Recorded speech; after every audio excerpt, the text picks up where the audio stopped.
Hello and welcome to A Live to Work. I'm Kate. And I'm Tina. And this week, what are we talking about, Kate? So this week we are talking about study skills. Yeah, So exam season is swift approaching. So we wanted to do something to help you um, best learn how to study for you. yeah.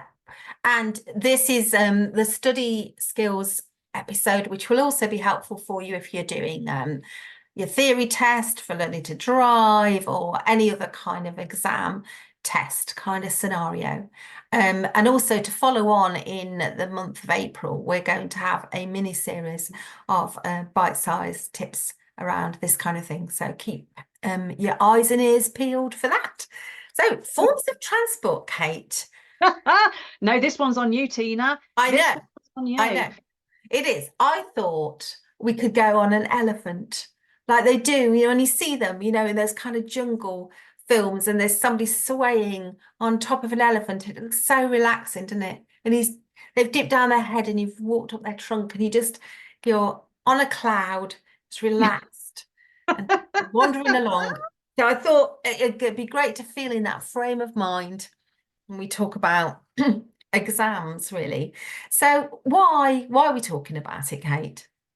So we are talking about this because at some point in our lives, every single one of us will have a test or exam and or other that requires study. And it can be very difficult sometimes to find the best ways to study. Maybe you don't know how to do it. Maybe you've never had to do it before. So we're here to give you some handy hints, handy tips to make the whole experience less stressful, but enjoyable, or as Yeah, much as it can be. Because, and I didn't appreciate this until I was much older, having, done my A levels and all of that kind of stuff, how exciting learning can be. I know yeah. I don't know, it's not sad. I love learning. I think that's the big trick. If you think of anything that you really like doing, whether it's cooking or gaming or sports, you will love it and it will make you very happy. And part of that will be that you've learned to do it really well. And Yeah. the learning to do it is the great bit.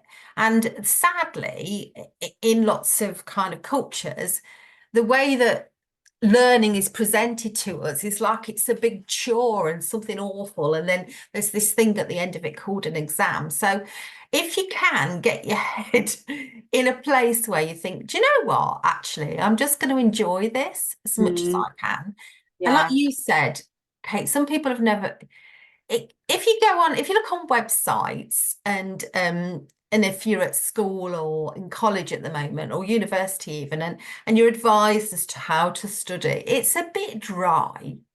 It's stuff like eat the right food. Yeah, okay, that makes sense. Have good nutrition so your brain's working, hydrate yourself. Yeah, of course, you would want to do that. And find a study group. Yeah, no, that might be good, study in a calm space. Yeah, if that's your bag, but you might like to go to the local library. So, anybody can look up this list of very sensible things. But actually, what most people are wanting is like, how do I get myself and my brain in a good place to take on this learning? And I think really, Kate, that's what I'd like us to talk about. Yeah, absolutely. Absolutely. So I think first and foremost is getting yourself organized, especially if you have multiple subjects a la GCSEs / A levels, Yeah. and even at university level. Um, so get yourself organised. What have you got to, what subjects do you have to know? List them. Yeah. use colour coding, you know, if you're doing history revision, that's all maybe green bits of paper or green sticky notelets or whatever way you do it, or a green pen or whatever, and enjoy it. You know, if you like your stationery and your pens, get some nice ones. Mm. Um, so I mean, create, you all know I love my stationery. We'll be like, oh, different colours of yeah, all the things. yeah, some people love all that, don't they? So, you know, get a situation around you so you think, well, I'm now in a pleasing environment. I've got nice pencil paper around me or a nice pad. I'm listening, maybe I'm listening to music. Some people find it distracting, especially if the music has lyrics, but other Yeah, people find it helpful. So, you know, yeah, experiment with that, see what you think. Um, yeah, make yourself a nice drink, that sort of thing. yeah. And I think when we're talking about getting organised, it's not, you've got your subjects and that's fine, but actually organise your space. Yeah, Where are you going to do your prep? yeah. What's going to be your safe study space? Because that's what you want, is a safe study space, um, preferably not your bedroom. Why not your bedroom? I hear you ask me. Well, your bedroom is somewhere that is relaxing, and it's somewhere that you sleep. It's a calm, should be a calm, safe place for you. Now, if you are using it to study in, and you have got papers all over the place, timetables all over the place, bits and bobs, your computer's there. When you go to sleep at night, when you close your eyes, before you close your eyes, what are you going to see? Well, it's quite an interesting one, this, isn't it? Because I think that that's a really good point. But my counter to that would be a daughter who studies in her bedroom, but she's very zoned. So also, if you're in a university room, you probably that's your own space. So what if you have no choice to study in another room? I think that you need to zone it. So you need that is the area over there where the studying happens. This area over here, my bed, is where I might watch telly or read or relax, you know. And like Kate says, have zones even if you can't study in a different room. But that's really, really worth thinking about, you know. But equally, what we know about our heads, our minds, our brains is they are creatures of habit. And so if you sit on the sofa, what are you about to do? Put the telly on. Correct. And if you sit in the car, what are you about to do? Drive off Drive somewhere. off somewhere. Yeah, so you go certain places and your brain automatically thinks this is what's going to happen next. So you need to do that in relation to studying. So like Kate said, if there's somewhere that you walk into a library, you think, right, I'm studying here. Maybe you can't study at home. Maybe you've got somewhere that your parents have created for you at home and that's where you study. Brilliant. Walk in there. That's where you study. If you can't not study in your bedroom, then sit down and think, right, this is the study zone. This is the corner I've created that I'm going to study in. I only study here. I don't do anything else here. I don't Yeah, game here as well as study here. I game over there behind me. So that, yeah, you know, just zoning is a big, big thing. yeah. I like that. Yeah. And the other thing is use all your senses. So we very rarely use our sense of smell and taste when it comes to studying and embedding that learning in our brains. And they did a study years ago that showed if students sucked a certain kind of mint, it was a polo mint in the UK, but it could be another one, little tiny ones, you know, in a box, for example, those ones if you don't mind them and if you suck on them while you're studying, students who were also allowed to do the same thing in exams had stronger recall. They associated Wow. sucking a mint with learning something. So That's maybe, really interesting, isn't yeah, it? you could drink a certain kind of squash while you're studying. You could think, right, I love a can of something, but it's a treat, and only have that when you're studying. and Mm. try and create these positive associations like, oh, I'm sat down, I'm about to study, I've got all my gorgeous pencils around me, I've put some music on because I like it, and I'm going to sip my lovely drink. That is a treat. So Nice. positive associations with learning and studying. The other thing that I think is really helpful, and Kate and I were only talking about this earlier today, is your brain library. I know. What a great term. Yes, what do we mean about our brain library, Kate? So sometimes, sometimes you don't have enough space in your head.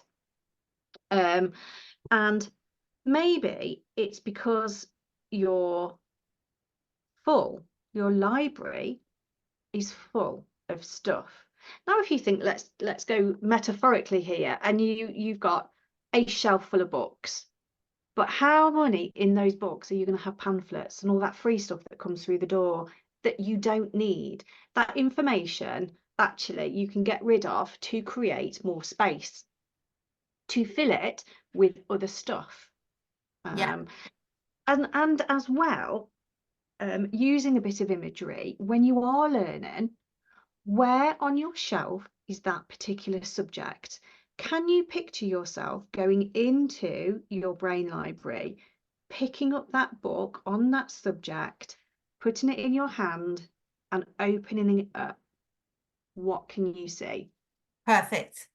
And you Is it? do that for all of your subjects. You can do that Yeah, for yeah.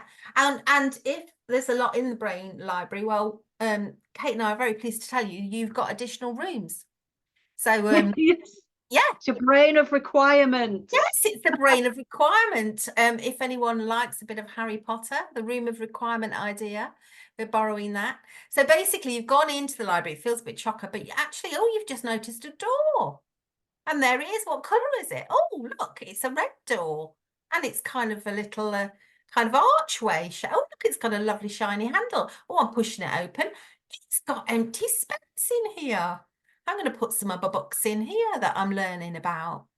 And Yeah. yeah, and in it goes. And like Kate says, next time you want it, there it is. Get it in your hand, feel what it feels like, open it up. Look, is it picture? Is it words?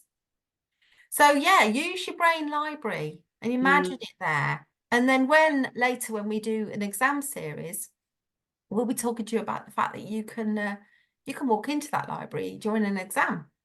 You can yes. start taking Yeah. down those books or recordings or whatever that And you want to learn. the great thing about your brain library is it's free from distractions. There are no distractions in there. It's just you and the information and Sure. nothing else. And what's great about the Brain Library as well is that, some of it's books, but actually if you've put something there that's like a YouTube video you watched about something, because for some people they're very visual, they might have watched a teacher doing a session on YouTube or a TED talk, or Yeah, it might have been an audio they listened to, or they might have put a picture in there of themselves in the kitchen dancing with their mum while their mum's making them revise history facts. yeah, yeah. And that's important. It's important to remember that we do all learn differently. And actually, it might be that you have been given some information in your class and you like, I do not know what they're talking about. So what options are available? It's looking at different sources. So actually, yes, they've told you this, you don't quite get it. Go onto the internet, have a look at different sources of information.